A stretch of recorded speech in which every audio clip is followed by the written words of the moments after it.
Hello English aspirants, good டே.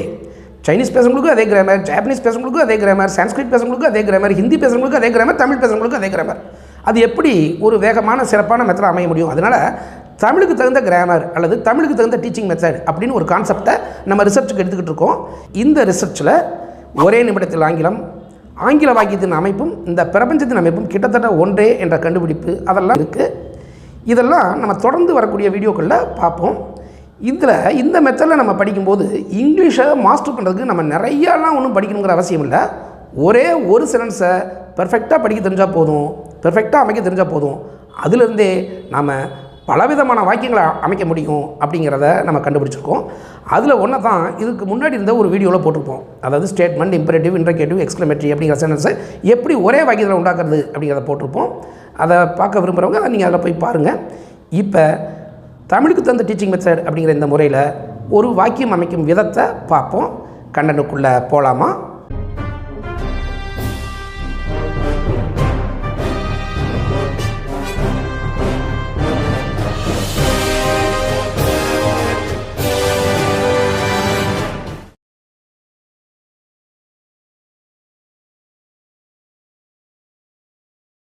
இங்கே கொஞ்சம் கவனிங்க. இங்கே நான் பார்த்த விலங்கு, நீ எழுதிய கடிதம், அவன் அனுப்பிய செய்தி அப்படின்னு 3 எக்ஸ்ப்ரெஷன்ஸ் வந்திருக்கிறத கவனிங்க. இதில் இருக்கக்கூடிய, அதாவது இந்த ஒவ்வொன்றிலையும் இருக்கக்கூடிய நடு வார்த்தைகளை பார்த்தீங்கன்னா அது கூட ஆ அப்படிங்கிற தமிழ் எக்ஸ்ப்ரெஷன் சேர்ந்துருக்கிறத கவனிங்க. அதாவது பார்த்த அப்படிங்கிறது பார் ப்ளஸ் ஆ இஸ் ஈக்குவல் டு பார்த்த அப்படி கிடச்சிருக்கு. அதே மாதிரி எழுது ப்ளஸ் ஆ எழுதிய, அனுப்பு ப்ளஸ் ஆ அனுப்பிய, இந்த மாதிரி எக்ஸ்ப்ரெஷன்ஸ் கிடச்சிருக்கு. ஆக இது மாதிரி விஷயங்களை நம்ம டிரான்ஸ்லேட் பண்ணோம்னா நம்ம முதல்ல டிரான்ஸ்லேட் பண்ண வேண்டிய வார்த்தை இந்த கடைசி வார்த்தை. இதில் நான் பார்த்த விலங்கு அப்படிங்கிறத எடுத்துக்கிட்டோம்னா இதில் நம்ம முதல்ல டிரான்ஸ்லேட் பண்ண வேண்டிய வார்த்தை விலங்கு. ரெண்டாவது முதல் வார்த்தையை டிரான்ஸ்லேட் பண்ணணும், அதாவது நான் அப்படிங்கிறத. அதுக்கு அடுத்தது மிச்சம் இருக்கக்கூடிய அந்த நடுவில் இருக்கக்கூடிய வார்த்தை பார்த்த அப்படிங்கிறத டிரான்ஸ்லேட் பண்ணணும். அப்போ விலங்கு அப்படிங்கிறதுக்குரிய இங்கிலீஷ் எக்ஸ்ப்ரெஷன் அனிமல். ரெண்டாவதாக நம்ம டிரான்ஸ்லேட் பண்ண வேண்டிய வார்த்தை நான், அதுக்குரிய இங்கிலீஷ் வார்த்தை ஐ. அப்புறம் பார்த்தன்னு சொல்கிறோம். பார் அப்படிங்கிறதுக்குரிய இங்கிலீஷ் வார்த்தை சி. இங்கே பார்த்த அப்படின்னு நடந்து முடிஞ்ச மாதிரி வந்திருக்கு. அப்போ சி அப்படிங்கிறதுக்குரிய பாஸ்ட் டென்ஸ் வெர்பு, அதாவது சீனுடைய அதர் ஃபார்ம்ஸ் சி, சா, சீன். இதில் நம்ம சா அப்படிங்கிறத அதுக்கு அடுத்து டிரான்ஸ்லேட் பண்ணுவோம். அப்போ நமக்கு அனிமல் ஐசா அப்படிங்கிற எக்ஸ்ப்ரெஷன் கிடச்சிருக்கு. இதே மாதிரி மற்றதையும் நீ எழுதிய கடிதம், இதில் நம்ம முதல்ல டிரான்ஸ்லேட் பண்ண வேண்டிய வார்த்தை கடிதம், ரெண்டாவது முதல் வார்த்தை நீ, மூணாவது நடுவில் இருக்கக்கூடிய வார்த்தை எழுதிய.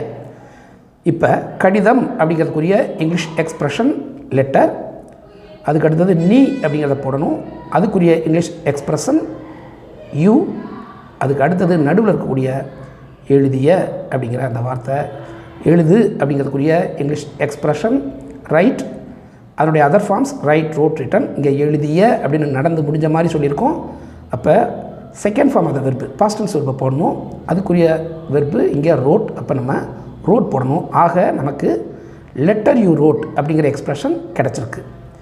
இப்போ இதுக்கு அடுத்த எக்ஸ்ப்ரெஷன் எடுத்துக்கிட்டோம்னா இதில் நம்ம முதல்ல டிரான்ஸ்லேட் பண்ண வேண்டிய வார்த்தை கடைசி வார்த்தை, அதாவது செய்தி.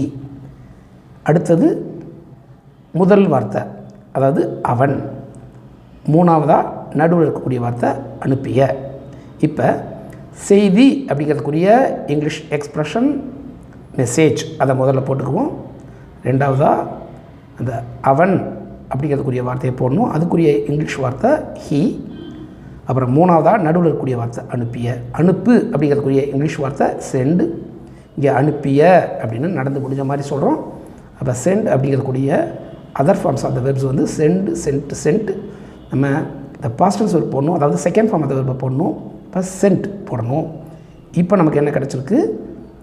மெசேஜ் ஹீ சென்ட் அப்படின்னு கிடச்சிருக்கு.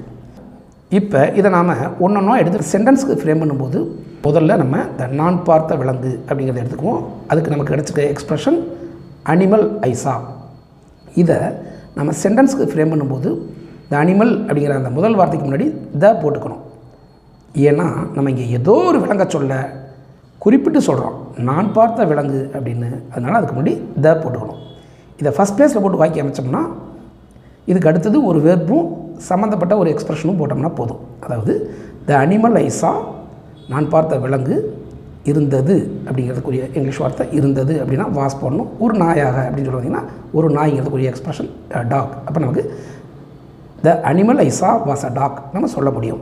அதே மாதிரி இதை மூணாவது இடத்துல போட்டு வாக்கியம் அமைக்கணும்னு சொன்னால் இதுக்கு முன்னாடி ஒரு சப்ஜெக்டும் வெறுப்பும் போட்டால் போதும். அதாவது இங்கே ஷீ போட்டுக்குவோம் சப்ஜெக்டுக்காக. அவள் நான் பார்த்த விலங்கை என்ன செய்தாள் தாக்கினாள் அப்படின்னு சொல்ல வந்தீங்கன்னா போட்டுக்குங்க அட்டாக்டு. அப்போ ஷீ அட்டாக்டு த அனிமல் ஐ சா, அதாவது நான் பார்த்த விலங்கை அவள் தாக்கினாள். இதே மாதிரி அடுத்த எக்ஸ்பிரஷன் நீ எழுதிய கடிதம் அப்படிங்கிறத எடுத்துக்கிட்டோம்னா அதுக்கு நமக்கு கிடைச்சிருக்க எக்ஸ்பிரஷன் லெட்டர் யூ ரோட்.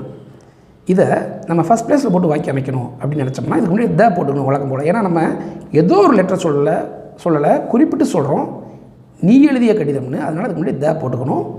அப்போ the letter you road first போட்டுக்கலாம். இதை நீங்கள் ஃபஸ்ட் பிளேஸில் போட்டு வாக்கியம் அமைக்கணும்னா பின்னாடி வெர்பு அப்புறம் சம்மந்தப்பட்டதை போடணும்.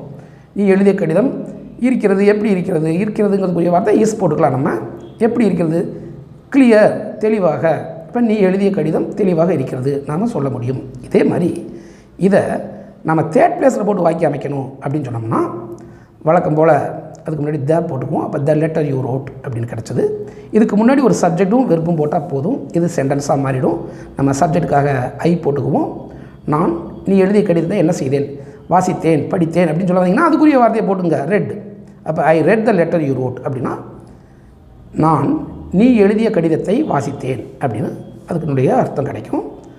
அதே மாதிரி நம்ம அவன் அனுப்பிய செய்தி அப்படிங்கிறத எடுத்துக்கிட்டோம்னா இதுக்கு நமக்கு கிடைச்ச எக்ஸ்பிரஷன் மெசேஜ் ஹி சென்ட். இதை நம்ம ஃபஸ்ட் பிளேஸை போட்டு வாக்கியம் அமைக்கணும்னா வழக்கம் போல் அதை வாக்கியம் அமைக்கும் போது முன்னாடி த போட்டுக்கணும். ஏன்னா நம்ம ஏதோ ஒரு செய்தியை சொல்ல அவன் அனுப்பிய செய்தி அப்படின்னு குறிப்பிட்டு சொல்கிறோம், அதனால் அதுக்கு முன்னாடி த போட்டுக்கணும். நமக்கு தெரியும் எந்த ஒரு பெயர் சொல்லையுமே குறிப்பிட்டு சொன்னோம்னா அதுக்கு முன்னாடி த போடணும் அப்படின்னு. ஸோ நமக்கு என்ன கிடைச்சது, த மெசேஜ் ஹி சென்ட். இதை ஃபஸ்ட் பிளேஸை போட்டு வாக்கியம் அமைக்கணும்னா அதுக்கு அடுத்து ஒரு வெறுப்பு போட்டு அப்புறம் சம்மந்தப்பட்ட ஒரு எக்ஸ்பிரஷனை போட்டுக்கலாம்.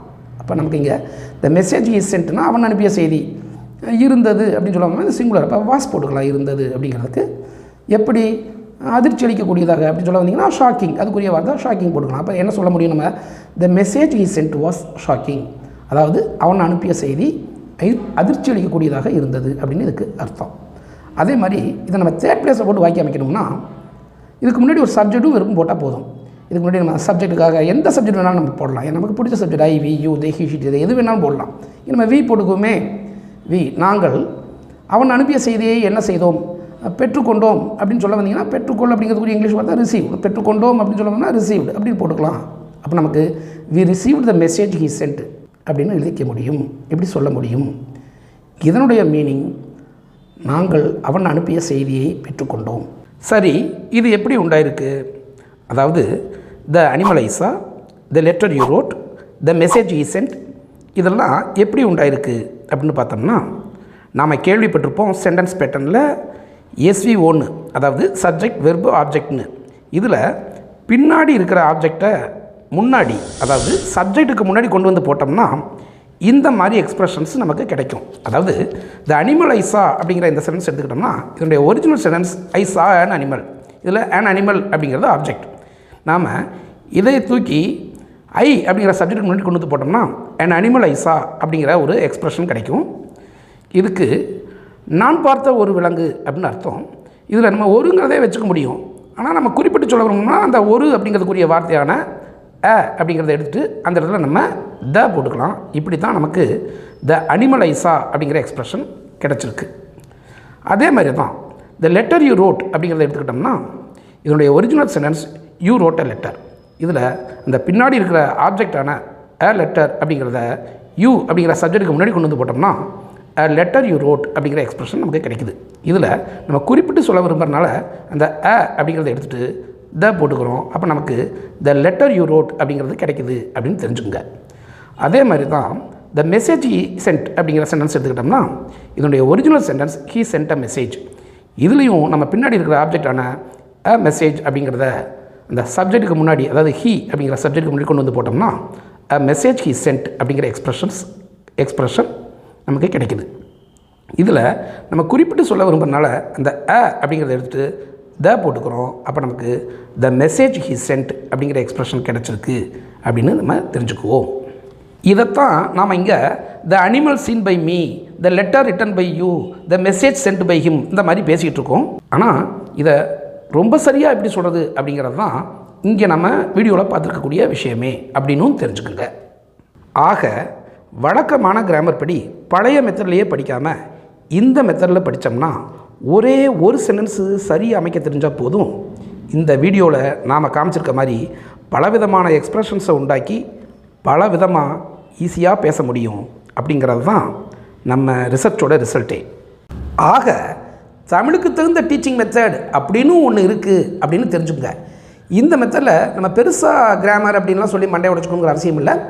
இது ரொம்ப ஈஸியாக இருக்கும், ரொம்ப ஸ்பீடாகவும் நம்ம கற்றுக்க முடியும். நீங்கள் இந்த மெத்தடை பற்றி யாராவது தெரிஞ்சுக்க விரும்பினீங்கனாலோ அல்லது இந்த மெத்தடில் ஸ்போக்கன் இங்கிலீஷ் படிக்க விரும்பினீங்கனாலோ இங்கே ஸ்க்ரீனில் தெரியிற நம்பருக்கு காண்டாக்ட் பண்ணலாம். Hope you understood the concept and enjoyed learning. We shall meet again.